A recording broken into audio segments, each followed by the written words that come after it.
అది నిన్నటి నుంచి అమల్లోకి వస్తాయని చెప్పేసి డిక్లేర్ కూడా చేశారు.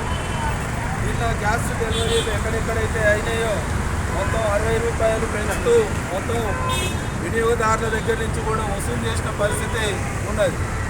అందుకని ఏదైతే కమర్షియల్ గ్యాస్ సిలిండర్ పైన 115 రూపాయలు పెంచారో, డొమెస్టిక్ గ్యాస్ సిలిండర్ పైన 60 రూపాయలు పెంచారు, వాటిని వెంటనే ఉపసంహరించుకోవాలి అని చెప్పి సిపిఎం పార్టీగా ఈరోజు డిమాండ్ చేయడం అనేది జరుగుతోంది. సిపిఎం పార్టీ తెలంగాణ రాష్ట్ర కమిటీ కూడా ఈరోజు మొత్తం తెలంగాణ రాష్ట్ర వ్యాప్తంగా నిరసన కార్యక్రమాలు చేయాలి అని చెప్పి పిలుపు ఇచ్చింది. అందులో భాగంగా ఈరోజు హైదరాబాద్ ముషీరాబాద్ చౌరస్తాలో మనం ఈ నిరసన కార్యక్రమం అనేది మనం చేస్తూ ఉన్నాం. ఇప్పటికే ఈరోజు తెలంగాణ రాష్ట్ర వ్యాప్తంగా కానీ హైదరాబాద్లో కానీ ఈరోజు ఎవరైతే నిరుపేదలు ఉన్నారో వాళ్ళకు ఉపాధి లేదు, ఈరోజు వాళ్ళకు పని కల్పించట్లేదు. గవర్నమెంట్ కూడా ఈ నిరుద్యోగం పెరుగుతూ ఉన్నది, దీంతో పాటు ధరలు పెరుగుతున్న పరిస్థితి ఉన్నది. ఇప్పుడు మూలిగా లెక్క మీద ఈరోజు తాడిపండు పడ్డట్టు ఈరోజు గ్యాస్ ధరలు కూడా పెంచడం అని అంటే ఈరోజు తీవ్రమైన పరిణామాలకు ఈరోజు దారితీస్తుందని చెప్పేసి ఈ సందర్భంగా తెలియజేస్తూ ఉన్నాం. నిత్యావసర ధరలకు సంబంధించింది ఏవైతే ఉన్నాయో ఆ నిత్యావసర సరుకుల ధరలు కూడా ఈరోజు మంచి నూనె, పప్పు, ఉప్పు అన్నీ పెరుగుతూ ఉన్నాయి. ఇప్పుడు అంటే పొయ్యి మీద పెరుగుతూ ఉన్నాయి. ఇప్పుడు పొయ్యి కింద కూడా ఈరోజు గ్యాస్ కూడా ఈరోజు పెరుగుతున్న పరిస్థితి ఈరోజు వస్తూ ఉన్నది. అందుకని ఏవైతే ధరలు పెంచారో మీరు వెంటనే ఉపసంహరించుకోవాలి అని చెప్పేసి ఈరోజు సిపిఎం పార్టీగా మోడీ ప్రభుత్వాన్ని ఈరోజు డిమాండ్ చేస్తూ ఉన్నాం. లేదంటే మాత్రం ఈ ఆందోళనలు ఏవైతే ఉన్నాయో ఇవి మరింత తీవ్రంగా పెద్ద ఎత్తున ఈరోజు తెలంగాణ రాష్ట్ర వ్యాప్తంగా కూడా ఈ నిరసన కార్యక్రమాలు చేస్తామని చెప్పేసి ఈ సందర్భంగా హెచ్చరిస్తూ ఉన్నాం. అట్లాగే ఈరోజు కేంద్రంలో ఉన్న బీజేపీ ప్రభుత్వం మన విదేశాంగ విధానం ఏదైతే ఉన్నదో దాన్ని ఈరోజు మొత్తం గతంలో ఉన్న అలైన విదేశాంగ విధానాన్ని తుంగలో దొక్కి ఈరోజు అమెరికాకు, ఈరోజు ఇజ్రాయిల్కు అంటగాకుతున్న పరిస్థితి ఉన్నది. దాని పర్యవసానంగానే ఈరోజు మనకి కష్టాలు వచ్చినాయి, ఈరోజు ఈ గ్యాస్ ధరలు వచ్చినాయి.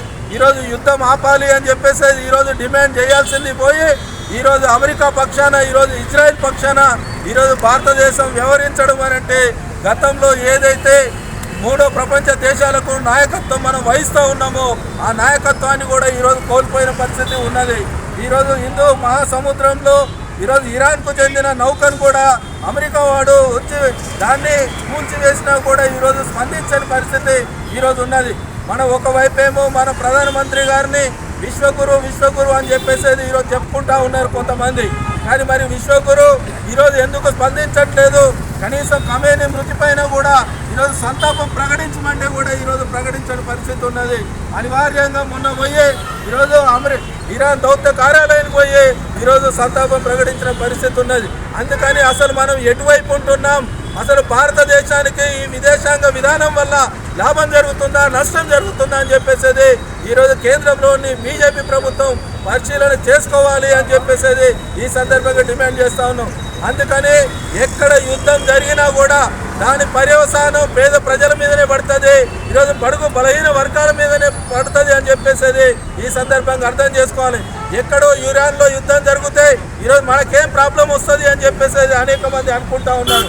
కానీ చూడండి, ఈరోజు ఎక్కడో ఇరాన్లో యుద్ధం జరిగితే అమెరికా పోయి, ఇజ్రాయిల్ పోయి అక్కడ దాడులు చేసేస్తే ఈరోజు గ్యాస్ ధరలు పెరిగినాయి.